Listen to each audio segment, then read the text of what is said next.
Hello and welcome back to another video, and today we're talking about Parents' Evening. So at our school, Parents' Evening is coming up. It's actually next week, and so I've been thinking and getting ready for it and talking about what we're going to do for Parents' Evening this year, how it works, and I thought I'd share some of that with you guys and see. And as always, I'd love to know what your Parents' Evening looks at as well. Is it the same as ours? Is it different? Has it changed much over the last few years? Because ours has changed a lot, but is now kind of going back to the way it was. So I'd love to hear from you guys about how yours has changed too. So we're going to get started, and first off, we are going to talk about what Parents' Evening is like this year. So this year, Parents' Evening is all going to be in school. It's all going to be happening just like it always used to. We're going to have a few slots in there, 5 or 10 minute slots, and parents book through online and they come and have a chat with me, and we're going to go over how their kids have settled into year 5, how they're doing academic wise, how they're doing kind of socially. This person's always just a chance to space to how they've settled in. We've been in year 5 for I think it's 6 weeks now, so it's not a lot of time, especially considering the whole year, but we're also nearing half terms. We're halfway to Christmas, so you're kind of getting on a little bit. So we have got some stuff to go over, but it's generally about how they've settled in, how they've got on so far, and then what they can do to move forward. Our Parents' Evening is next week, so I'm really looking forward to it. And I know that might be a bit of a shock to some people, because I know lots and lots of teachers they don't really like Parents' Evening. I think it's a bit of a drag, but I actually really enjoy it. And it is a late night, and I am always very tired by the end of it. And ours is back to back this year, so it's Monday and Tuesday this week. So it's going to be 2 late nights in a row for me, but it is a really, really good experience to have. Parents' Evening is one of those where, especially as an upper key stage 2 teacher, so many of the class they get themselves to school, they get themselves home again at the end of the day. I probably only see less than 10 parents from the whole class of children. And so you don't really have that kind of interaction. You don't have that conversation day to day. You might have the odd phone call here, the odd message online to some parents, but it's really not a lot. And so Parents' Evening is a really good chance to get to understand kind of a bit more about the kids, a bit more about the parents, who they are, where they come from, why the children are the way they are. There's all sorts of things to get from that. Even if it's only a 5-minute conversation, it's a really, really valuable time. So I'm really looking forward to it. Now, Parents' Evening the last couple of years has changed a lot. It used to be that Parents' Evening was just a 5-minute or 10-minute conversation in your classroom with the parents, and then you kind of move on. And obviously COVID happened and Parents' Evening changed massively. So Parents' Evening didn't happen for a little while because everything was kind of home learning and we didn't really need it. And then when it did happen, it was all online. And so there was different software like Zoom calls and Teams conferences and other software that kind of cut you off at the end. We have one Parents' Evening we did where they literally gave you a 5-minute slot, and the software at the end of those 5 minutes, it just closed down. That was it. And if you ran out of time, you ran out of time. There was nothing you could do about it. And that was probably the only Parents' Evening I've ever done that ran on time, but it was very kind of impersonal. It wasn't really the ideal solution. And so we tried it, but we didn't go back to it. And so this year, Parents' Evening is all back together in school, and parents are coming in, and I've got the odd phone call to do as well for some parents obviously can't make it, and teachers, it's very easy to be flexible because I'll just fit those parents in any missing time slots I've got, so we can get it all done at the same time.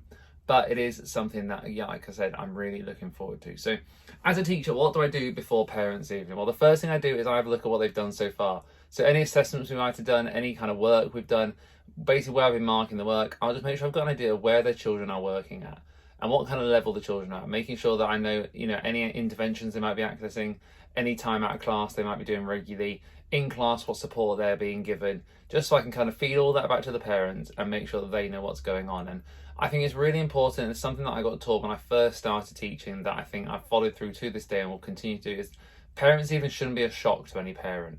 If there's something if there's a message you need to give a parent that's a surprise, it shouldn't be saved till Parents' Evening. Now, I understand if something has happened the day before that you just tell them on that day, then yeah, sure. But if it's something that's been going on for a few weeks, well, that parent should have been spoken to already. So there's nothing really in Parents' Evening I'm going to speak to that should be new to the parents, other than maybe what they've been doing in class. If the kids haven't been going home and sharing what they've been done, and they're still, I don't know, we did nothing, as lots and lots of kids do when they go home. But apart from that, everything else I should have been sharing with parents already. And I have been. Over the course of the year, I have started to build some good relationships with the parents so far this year. And it's really, really important part of being a teacher is that you can talk to parents. They know that you're able to be contacted as and when needed.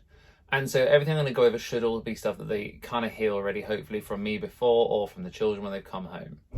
Now, once I've had a look at that kind of thing and all their assessments and their academic side, I'm then going to kind of have a quick flick through this and think more socially, because like we said at the start, so much of this Parents' Evening is about settling into life in the new year group. And so for me, it's how they've settled into year 5, and it's how, it's upper key stage 2 now. They're coming to the end of their time at primary school. They've already got one more year after this. They need to get ready for the SATs test at the end of year 6. So how are they doing for that? What is the kind of outlook from now till the end of year 6? How are we going to get them to where they need to be? And so that's when I'll start having a look at kind of socially more of an idea of friendships they might have or they might not have in some cases, and how they get along with the class that's all around them, what type of things they do, and just any way they could maybe settle in a bit quicker, or maybe if they have settled in fantastic, then keep on building on that. And just more of a kind of idea of, are they happy in school? Because the academic side is very important, and don't get me wrong, I do completely still believe that that's very, very important for the children. But I also think that actually, you know what, there's stuff in there that isn't quite as important, and if they're not happy, well, it doesn't really matter what they're doing academically. If a child's going home upset at the end of every day, well, they might be getting straight A's, but if they're not happy, that just doesn't matter at all.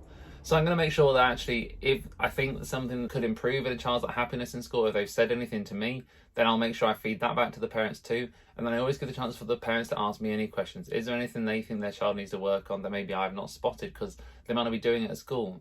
One of the things that happens quite often with children is that when they're at home, that house, that family unit, that's their safe place. And so at home, they might let off a lot more worries and a lot more, and it can come across sometimes as like anger and upset, but that's just where they're letting out their emotions. And so while they're at school, they might be bottling it up and they might be squeezing it all down and not letting that out. So when they go home, they kind of go poof and it all explodes out. And so that's really important, because there are sometimes can be children that while they might be getting on really well in school, at home they're actually really struggling. And so it's a place to say, okay, well, can we find a way in school for them to kind of release some of that emotion, release some of those worries and those anxieties out in school by talking to someone, talking about those feelings there. And so when they go home, they've already kind of let all those out for the day, and they've not got them all bottled up till 3-4 o'clock and then all release all in one go. So that is kind of what we're first off looking forward to about this parents' evening. And things do change at each parents' evening. So there's normally 3 in the year.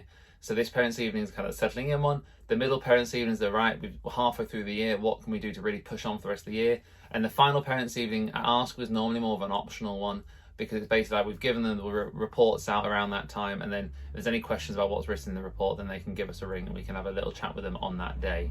So those are kind of the 3 parents' evenings as a whole. And like I said, this is a really, really valuable chance for me as a teacher in Upper Key Stage 2 to connect with some parents that I may not have seen before. And it's also a really good chance for them to come in and say, actually, you know what is my kid doing in class? Because at this age, so many kids, they just go home and they go, oh, I don't know, we did nothing. Or I don't know, we just did work, didn't we? And they don't really have that same passion about school that they did when you go into classes in like FS1 or year 1, and they're all so excited about the fact they get to colour today and they get to do this bit of maths or that bit of writing. And it's not quite the same in year 5 with the terms of like their passion for school. So it's a good chance for me to say, look, actually they've done some really good work here. They've been doing really well at this or really well at that. And I always really love those opportunities to pick up the children and say, look, you know what, they've done fantastic. But it is really important as well to get across those messages where actually they might need to be working a bit harder in this area, or I've noticed actually they're struggling a little bit with this, so can we do some extra practice on that? And whenever I do that kind of thing, I will make sure that I've got kind of resources for them. I'm not just going to say they need to do this, go home and do it. I'll give them either a website they can use to practice on, or I'll give them some sheets of work to do, to take home and do over the, the next coming weeks, and then we can keep on updating it and keep going with it.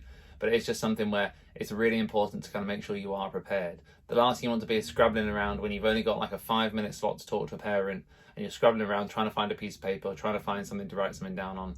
And that's another thing I always do take in, is I always take like my iPad with me, and so I have it up on the side, and I don't kind of sit and type away throughout the meeting, but if anything does come up that I need to remember, I will write it down, because you see on average between 10 and 15 different parents on both evenings, so it's spread out over 2 evenings. So in total I'll see 30 different parents hopefully, and over 30 different meetings, I'm never going to remember everything. I would struggle if I met 5 different parents to remember everything. So I make sure I've got something to write down notes, just so when I kind of finish up, I can then round up everything and say, right, tomorrow I need to make sure I'm looking at that, I need to print that off, I need to have a look for that, chase that up. And so I've got everything written down, ready to go the next morning. So that is a very quick summary of parents' evening. And I'd just love to know, as I said at the start, guys, what your parents' evenings look like, what they kind of are like for you in school. Do you enjoy them? Do you not enjoy them? If you do, why? If you don't, again, why? And how have they changed? Ours have changed so much over the last couple of years, but we are back to a normal one this year. So hopefully they can stay that way, like a bit like they did last year. I think they were mostly normal parents' evenings last year too. And yeah, they are a really fun evening. They are long, they are tiring, and by the end I'm ready for bed. But they're also a really good and really valuable experience to have. So hopefully you've enjoyed this and you found some useful information. And as always, there's a new video on a Tuesday, a Friday and a Sunday. So I will see you then.